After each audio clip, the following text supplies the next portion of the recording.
não vou chamar ao palco o nosso próximo convidado, porque o palco hoje estava do outro lado do oceano. O nosso próximo convidado é Jorge Rebelo de Almeida, presidente dos Vila Galé Hotéis, e que nos traz uma apresentação com o título Por Fim as Reformas. Éramos para entrar em direto, mas tivemos algum receio, e então pedimos ao Jorge para fazer aqui um pequeno vídeo com a sua apresentação. Muito obrigado.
Desta maravilhosa paisagem do Vila Galé Ouro Preto, onde recuperamos o primeiro regimento português de cavalaria no século XVIII, em 1776. Estamos hoje a transmitir para esse congresso da Executive Digest, em que não podemos estar infelizmente presentes, mas participamos desta forma. Finalmente, as tão desejadas reformas voltam à ribalta. Desta feita com o desígnio de um primeiro-ministro de um governo empenhado que colocou na sua agenda política esta tão ambiciosa missão de fazer as reformas que o país precisa. E ainda que há a crescer com um jovem ministro que eu já ouvi recentemente 2 vezes no evento do Santander e no Congresso da Confederação de Atores de Portugal, em que fiquei entusiasmado com o empenho dele e com a vontade que demonstrou de estar super empenhado. It's now or never. Eu acho que é agora ou nunca. Já andamos a falar há tantos anos disto. Eu andava nos meus tempos de faculdade, já se falava que o governo, isto antes do 25 de abril, o governo quer a reforma administrativa. Passaram mais de 50 anos e continuamos todos a desejar esta magnífica reforma. Vamos todos torcer para que dê certo. Esta tarefa é gigantesca e com um terreno que vamos pisar extremamente minado e em que vão surgir milhentas dificuldades. Para cada medida que venha a ser tomada de simplificação vão surgir em cada esquina novos obstáculos, novos empecilhos, porque há gente que vive na tortuosa missão de nos criar embaraços.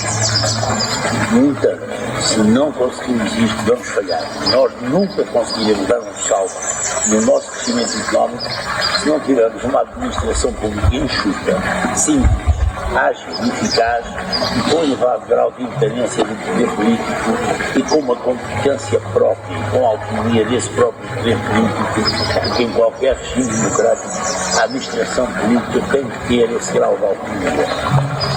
A primeira etapa é redefinir e dimensionar as funções do Estado, priorizando muito, porque não é essencial enquadrar no Estado, há muita coisa que é essencial enquadrar no Estado, como a saúde e a educação.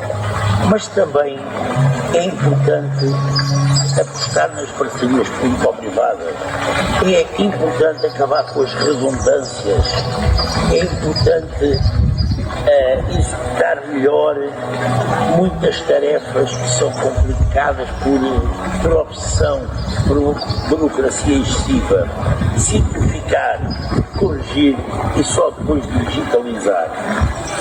A segunda etapa é uma verdadeira revolução na política pessoal na administração pública.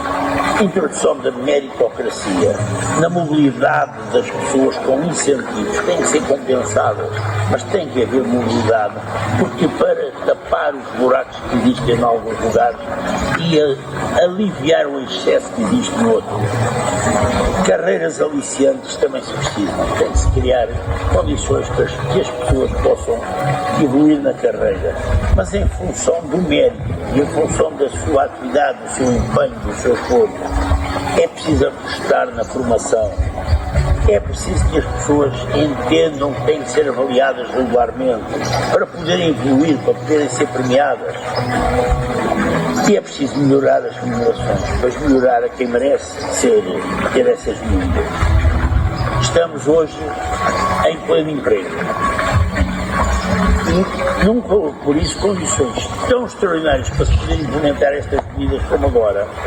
E é aproveitar essa oportunidade. E o setor privado tem falta de gente, pode absorver muita da gente que esteja em excesso da administração pública.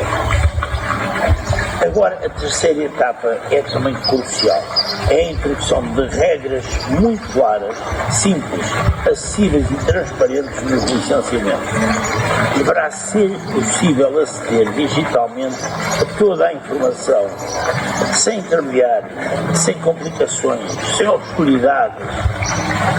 A quarta, também de maior importância, é a criação de um clima de confiança nos funcionários, nos cidadãos, nos empresários, mas onde o cumprimento em contrapartida deve ser forte e exemplarmente penalizador para quem não cumpra. Para os prevaricadores devem ser exemplarmente punidos. Quero acreditar sinceramente que estas medidas vão dinamizar a economia e reduzir significativamente a despesa do Estado. A nível do Estado, existe também outra reforma de maior importância. E é preciso uma coragem, essa então, de uma hercúlea avaliação, que é a reorganização administrativa territorial do país. Menos câmaras e melhores câmaras, mas com mais poderes descentralizados e mais recursos técnicos e financeiros.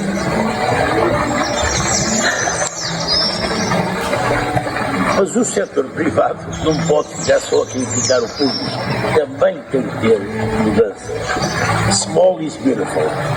É um conceito extremamente interessante, mas não é aplicável necessariamente a estimular as PMEs e as micro-nanoempresas, o que convém muitas vezes a algumas forças políticas que acharam que era melhor lidar com forças privadas sem relevância. Estas foram incentivadas durante demasiado tempo em contraciclo com as reais necessidades do país.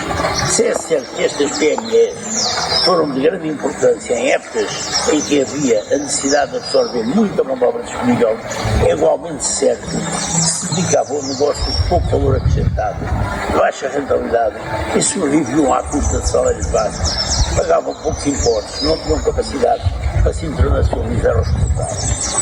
Deviam era ter sido incentivadas a crescerem organicamente ou por fusão, ou por associação, ou qualquer outro modelo para serem mais fortes, mais competitivas, mais ambiciosas, mais produtivas e, afinal, mais úteis ao país. Hoje, com a falta de mão de obra existente seria bom se verificasse um movimento de nas empresas a crescerem por várias formas e a apostarem nos setores de maior valor acrescentado. No caso do turismo, é também de apostar em crescer mais em valor que em quantidade.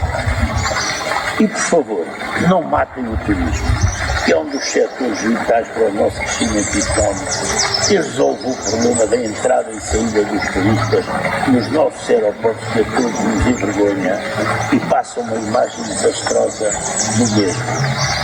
E concretizem uma solução intercalar em Alverca ou em qualquer outro local, enquanto não houver aeroporto, não está pronto. E façam as obras que são necessárias e tomem medidas para que este setor, que tem sido de real importância, possa continuar a dar frutos. E criem condições também para que este não baixe e que sejam os outros setores da atividade económica a crescer. Eu termino desejando ao novo Ministro da Reforma uma longa vida para levar a cabo esta difícil tarefa. Muito bom dia a todos e foi um prazer.